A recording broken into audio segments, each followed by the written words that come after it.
Uniform neckties can be tied with any type of standard necktie knot that presents a neat military appearance. This video will show you how to successfully tie one of the most common knots, the Windsor knot. Start with a tie around your neck. The wide end of the tie should be on your dominant side, and the small end on your non-dominant side.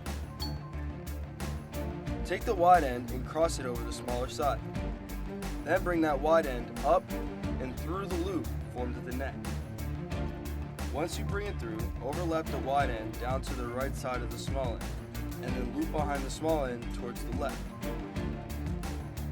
Bring that wide end from the left up to the front and through the neck loop. Take the wide end and cross it over the smaller side.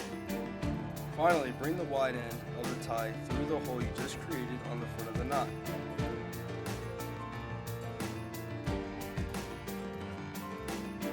Now that you've tied a tie, let's make sure your tie agrees with the Marine Corps Order 1020. The tie is between half an inch above and below the belt buckle. Now you're good to go. Also, don't forget to place your tie clasp between your third and fourth button from the top of your khaki shirt.